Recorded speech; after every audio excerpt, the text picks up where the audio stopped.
क्या करें क्या ना करें ये कैसी मुश्किल हाय, कोई तो बता दे इसका हल ओ मेरे भाई। हम दूसरों से बात करने से पहले कितना सोचते हैं, वो बात समझेंगे कि नहीं, उसे मानेंगे या नहीं, मेरे बारे में वो क्या सोचेंगे। पर क्या हम इतना ही ख्याल रखते हैं जब हम अपने आप से बात करते हैं?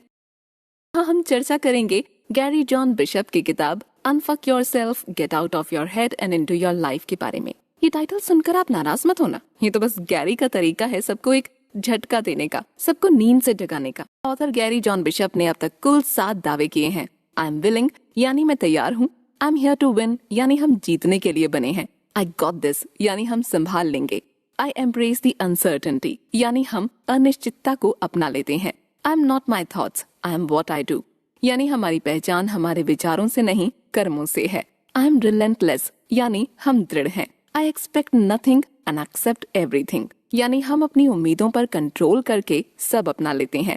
इस लाइफ के स्कूल में स्टूडेंट भी हम हैं और प्रिंसिपल भी। इसमें कोई भी बदलाव लाने का जिम्मा हमारे कंधों पर ही है। बैठे बैठे हम कितनी भी प्लानिंग करें, कितना भी मेडिटेशन कर लें या कितनी ही प्रार्थना क्यों ना कर लें, जब तक हम कदम नहीं उठाएंगे, कोई काम नहीं करेंगे, तब तक हमारी लाइफ नहीं बदलेगी। सेल्फ हेल्प की बहुत सी किताबें पढ़ के इन टॉपिक्स पर चर्चा करने में माहिर हो सकते हैं, पर इन प्रिंसिपल्स को अप्लाई नहीं किया तो सब पढ़ाई कचरे के ढेर के समान है। अच्छे मूड या पॉजिटिव विचारों के इंतजार में बैठे रहे तो गाड़ी छूट जाएगी। बस ये मुश्किल समय निकल जाए या एक लाइफ पार्टनर हमारी इंस्पिरेशन बन के हमारी लाइफ में आए, तब हम मन लगा कर काम करेंगे। इस दाग में हम अपने काम को पोस्टपोन करते रहते हैं और धीरे धीरे वो छोटी सी प्रॉब्लम कब पहाड़ का रूप ले लेती है हमें पता ही नहीं चलता। हम इंतजार करते रहते हैं उस वक्त का जब हमारा मन शांत हो, हमारे इमोशंस काबू में हो, हम पॉजिटिव महसूस कर रहे हो, हमारे मन में कोई चिंता ना हो। पर लाइफ में क्या कभी ऐसा समय आता है जब सब कुछ परफेक्ट हो? गैरी कहते हैं कि इन दावों को केवल याद करके या पढ़कर काम नहीं बनने वाला, हमें इन्हें अपनी लाइफ में शामिल करना होगा, इनको अप्लाई करना होगा, सही कदम उठाने होंगे। हमें अपने सोच विचार, अपना इंटरनल डायलॉग बदलने के लिए बाहर की दुनिया में कदम उठाने होंगे। जैसा कि बुक का टाइटल कहता है, get out of your mind and get into your life.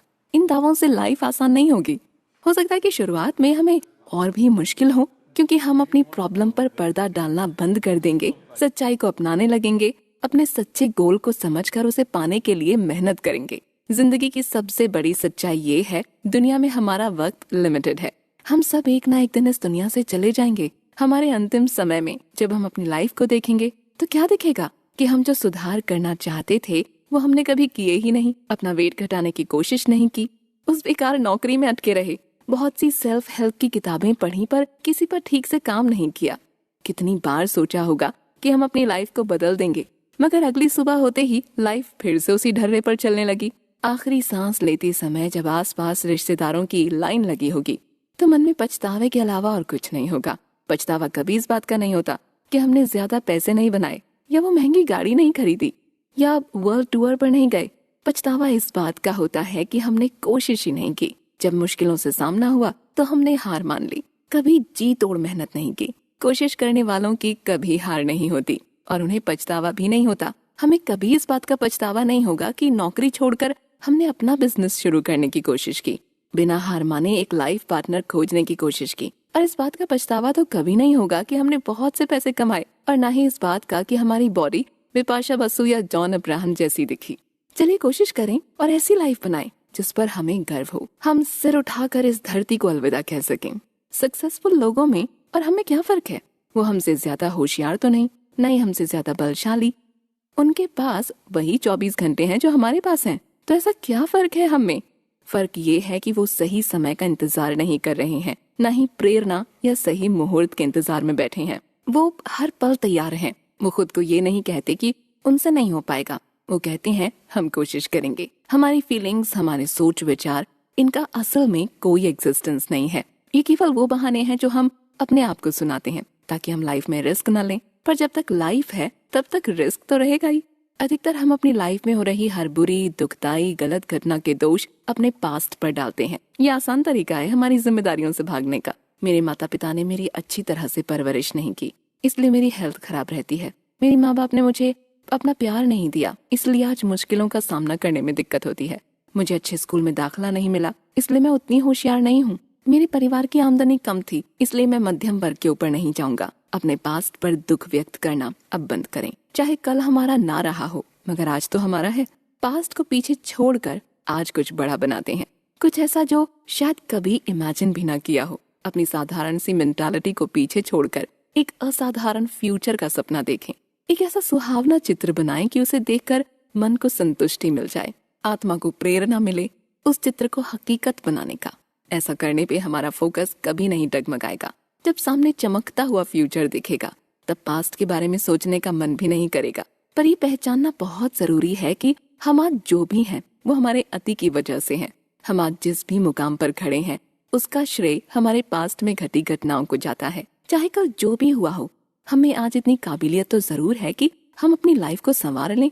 यदि हम अपने अतीत, अपने नेगेटिव विचारों से इंडिपेंडेंट होना चाहते हैं तो हमें 2 बातें लागू करनी होंगी। पहली, हम जो अभी कर रहे हैं उसे बंद करना होगा। यानी जो समय हम इंटरनेट पर रील्स देखते हुए या दूसरों पर नजर रखते हुए बर्बाद करते हैं उसे बंद करना होगा। काम को पोस्टपोन करना या हर बार खाना बाहर से मंगवाना रोकना होगा। जरूरत से ज्यादा पैसे खर्च करने की आदत छोड़नी होगी। फोन पर घंटों बतियाने पर रोक लगानी होगी। जरा सोचिए, अगर हम अपनी लाइफ को पटरी पर लाने के लिए टीवी बंद नहीं कर सकते तो क्या सच में हम बदलाव लाना चाहते हैं? ये तो बहुत ही बेसिक जरूरत है। फैसला हमारा ही है। क्या हम इंटरनेट पर वक्त बर्बाद करना चाहते हैं या ज्यादा पैसे कमाना चाहते हैं?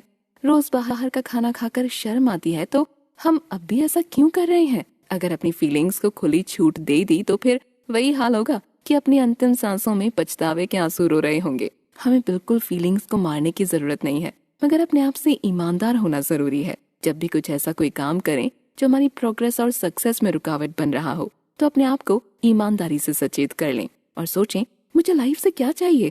एक प्रिंसिपल की तरह अपने आप को डांट लें, खुद को डिसिप्लिन करें। याद रहे, प्रिंसिपल के सामने कोई बहाना नहीं चलता। एक प्रिंसिपल अपने स्टूडेंट की नस नस से वाकिफ होता है। दूसरी बात जो हमें लागू करनी है वो है एक्शन लेना, जो हमें आगे अपने गोल की ओर ले जाए।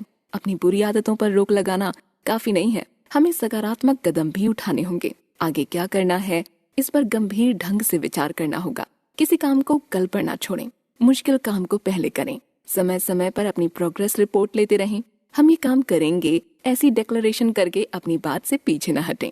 बुरी आदतों की पकड़ बहुत गहरी होती है, इन्हें एक दिन में छोड़ना करीब करीब नामुमकिन है। ये हमारे ब्रेन की केमिस्ट्री को हिला देती है। पर लाइफ में अगर अच्छाई के लिए जगह बनानी है तो बुराई को तो बाहर फेंकना ही पड़ेगा।